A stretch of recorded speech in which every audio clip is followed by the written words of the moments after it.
our last presentation. For the first session, Dr. Manal Abdelmalek.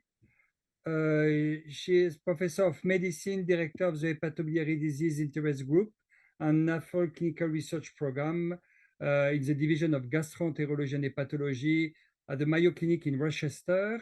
And she has expertise in clinical research in NAFL and at all phases of clinical study. She's a key opinion leader in the field of NASH therapeutic, a member of the Liver Forum, an advisor consultant for many industry, FDA, and biomarker development company in the area of NASH, diagnostic and therapeutics. So Dr. Abdelmalek will discuss today our lifestyle modification house with no approved pharmacological treatment for NASH. Can lifestyle modification impact fatty liver disease? Donc, les modifications du mode de vie sont-elles suffisantes en l'absence de traitement pharmacologique approuvé pour la NASH? Est-ce que la modification du mode de vie peut avoir un impact sur la stéatose hépatique? Dr. Abdelmalek, you have 15 minutes. Thank you so much. Thank you very much for that very kind invitation. And I thank the program organizers, Dr. Sevastini and Swain, and Mr. Michael Bettel for the kind invitation to attend today. I'm really learning a lot and enjoying the engagement. Next slide, please. Here are my disclosures. As was mentioned, I do a lot of clinical research across the field of NAFLD and NASH, but I don't have any specific conflicts of interest with lifestyle modification. Next slide. So the objectives of my talk are to review the environmental factors associated with the acquisition of NAFLD, to discuss the impact of lifestyle modification on NAFLD disease activity, and to review really a tailored approach to modifying diet and exercise, and present you with the data as to whether, in fact, this is enough or not enough for our patients with NAFLD and NASH, and really to carry it briefly one step further to other considerations you can consider for that really high-risk or at-risk patient in your practice, such that the highest risk patients may not actually fall through the cracks. Next step, please. So clearly, this is a complicated disease, but really the hepatic manifestation of the insulin resistance syndrome, which you all see in your practices. Patients are metabolically insulin resistant because they've gained weight. They may be hyperglycemic. They may be dyslipidemic.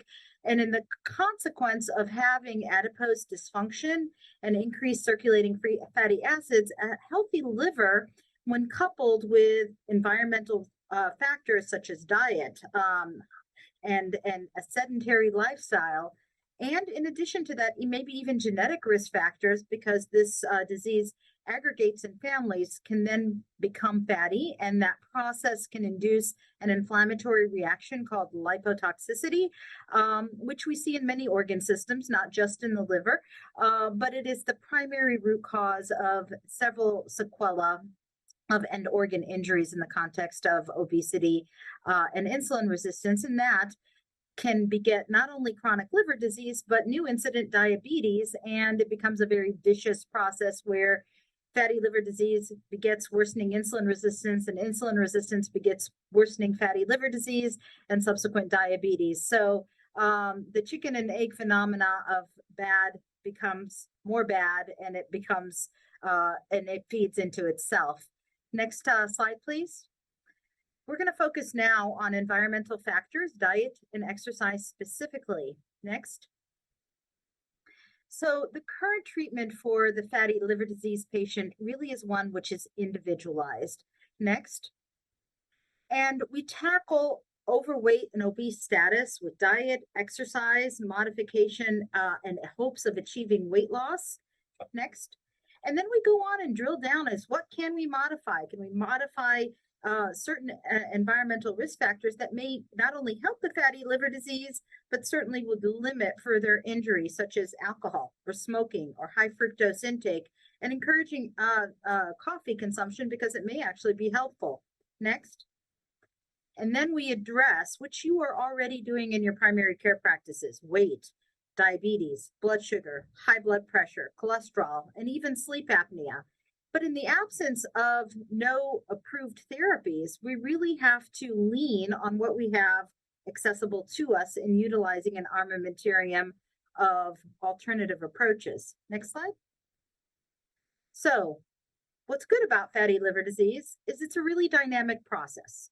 This can progress, it can regress, but lifestyle modification is the foundation of treatment, and it is the foundation irrespective of where patients are in their disease process. But it's really that patient with NASH, and specifically, as you've already heard, those patients with at least intermediate stage fibrosis that are at risk for progressing to cirrhosis. And that's what we want to avoid.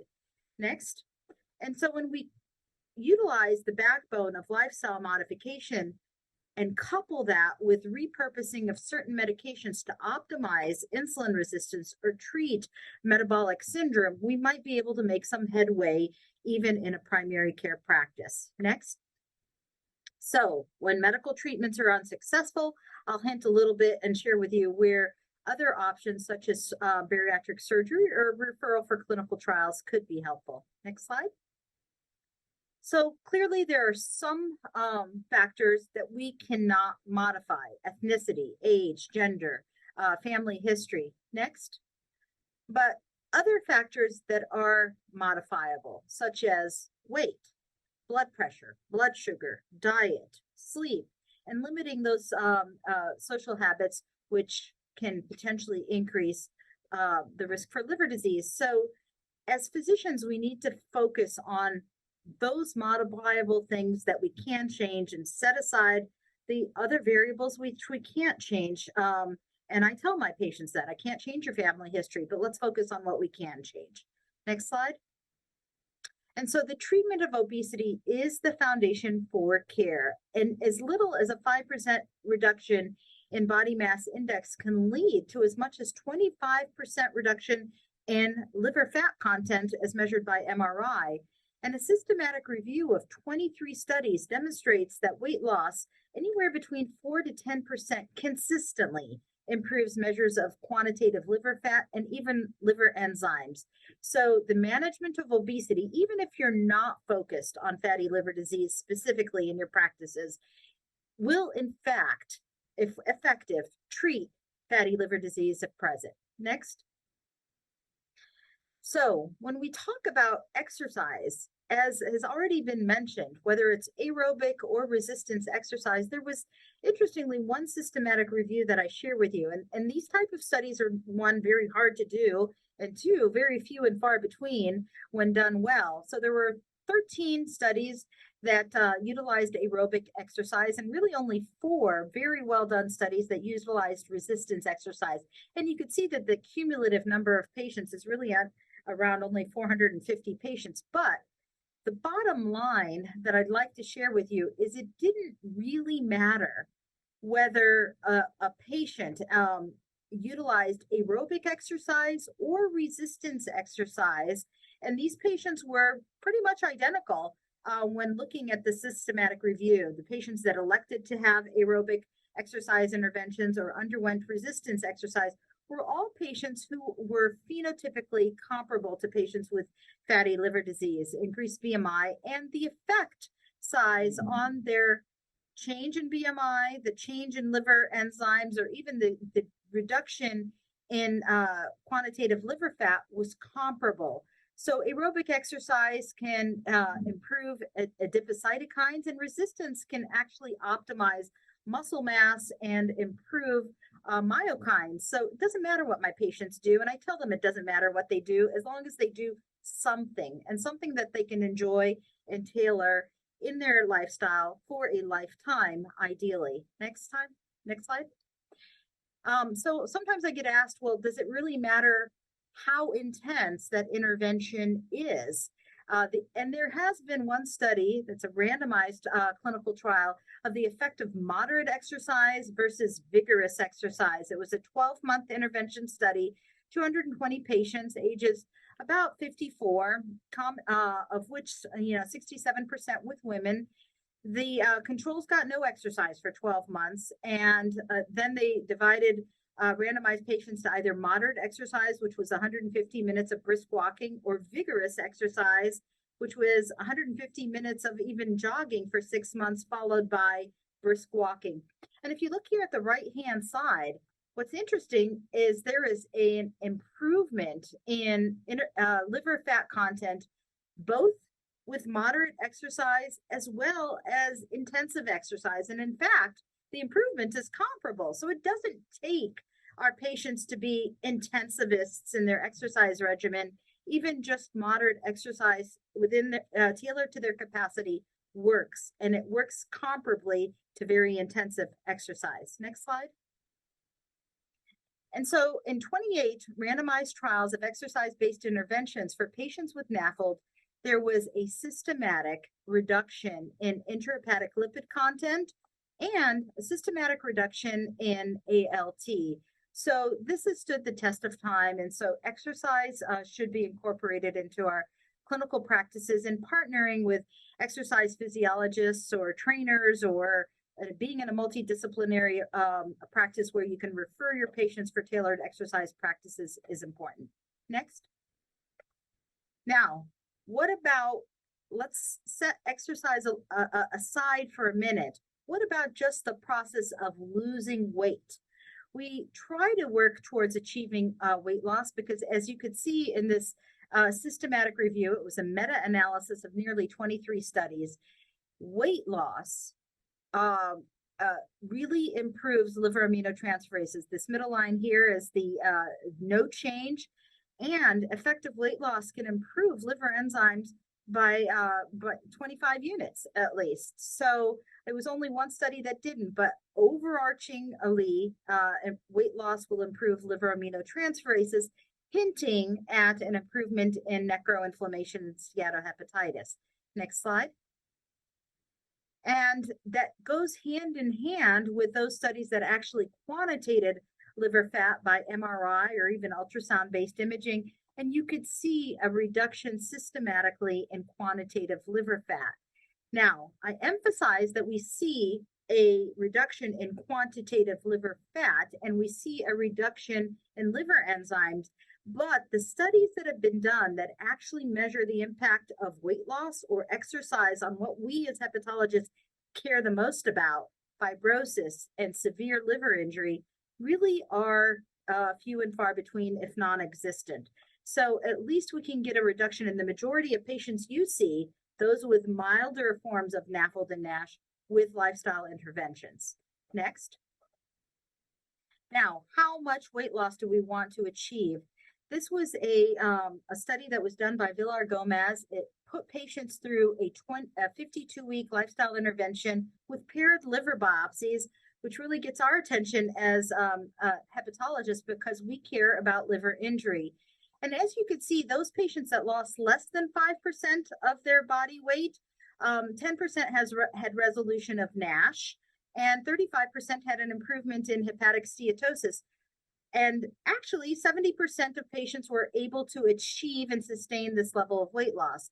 When we get to higher levels of weight loss that approach 10% or more, NASH resolution is as high as 90%. Fibrosis regression anywhere between 50 to 81%, and steatosis improvement 70 to 100%. But look what happens to the patients who can sustain that. Only 10% of patients can can achieve that level of weight loss, and less than 10% can even sustain it at 1 year. So we see the yo-yo effect. It's clearly there, but mechanisms and approaches to achieving higher thresholds of weight loss and sustaining them would be the goal. But if we can even achieve milder or modest amounts of weight loss, we can make a difference. Next. And what's so important about exercise is there is actually animal data, and as well as human data, that compared animals who were left with no exercise and the OB mouse, which is very comparable to the fatty liver disease patient. They're diabetic, they're obese, they get liver cancer. But when exercised, liver cancer risk drops. And in fact, it correlates with improvement in insulin resistance and improvement in body weight. Next. And this was demonstrated in an epidemiologic study that vigorous exercise at least 5 times a week decreases the risk of liver cancer by nearly 56%. So there's absolutely no reason we can't try to get our patients moving.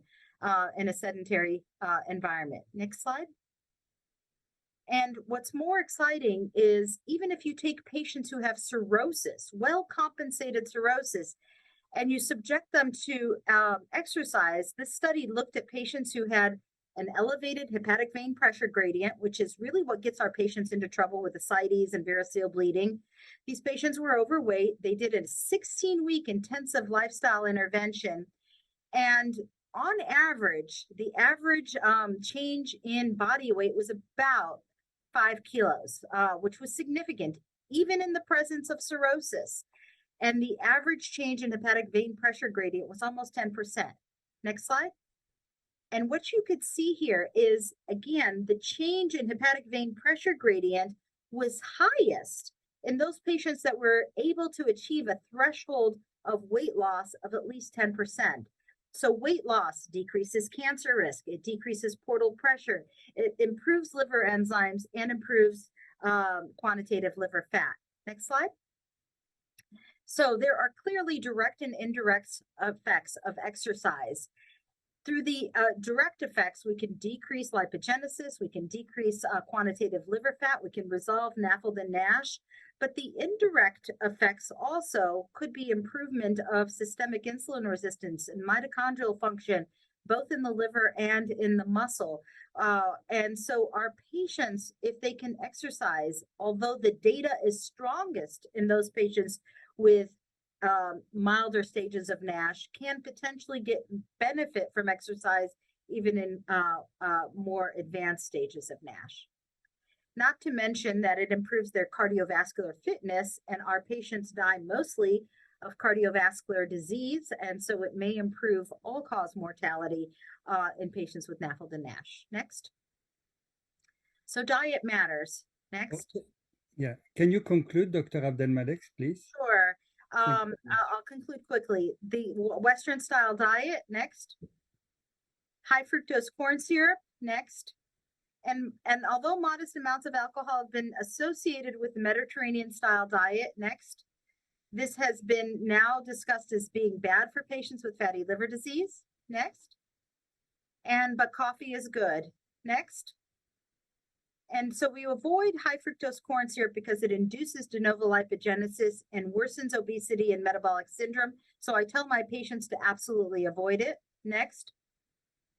However, coffee consumption in as much as 3 cups of coffee a day has been associated with a decreased risk of fibrosis and cirrhosis. So I encourage coffee. Next. And it's also been associated with a decreased risk of liver cancer. Next. And I advise my patients to avoid meat because red meat consumption has been associated in a dose-dependent manner with fatty liver disease, and to gravitate more towards fish and white meat proteins. Next. And so the Mediterranean diet offers a benefit with coffee, omega-3 fatty acids, antioxidants, and even a higher amount of choline. Next. And so beyond lifestyle, where are we? Next. As you can see, the evidence is that lifestyle alone is enough on the milder stage, but when it comes to more advanced liver disease, we may need something more. Next. And so the recommendations here that you've already seen, next, starts to highlight weight loss agents such as the advent of GLP-1 receptor agonists to help induce weight loss, or even consideration of bariatric surgery if patients otherwise have an indication for surgical interventions for their obesity and metabolic syndrome. Next. And so the take-home points are treating obesity and diabetes is the foundation. Addressing all modifiable risk factors is important. And while exercise has been shown to consistently benefit patients with NAFLD, long-term adoption is a challenge. However, there is a link between sustained exercise and dietary interventions, and adherence is important. And combining dietary changes with exercise in a manner that achieves sustained weight loss can have a benefit on liver histology. Lifestyle modification can decrease hepatic steatosis even in the absence of weight loss.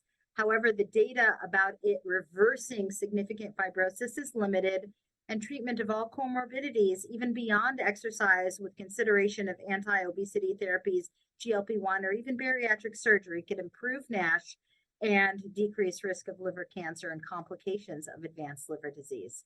And those should be individualized and tailored. And with that, I thank you for your attention.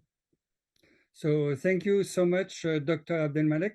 We have no time for question, but thank you. And as you presented very well in your presentation, it's time for a break and also some exercise. So thank you so much for all presenter for this wonderful overview about NAFLD. It's the end of the first session, so please come back at 8:15 for the second part of our Excellence Summit. And thank you so much again.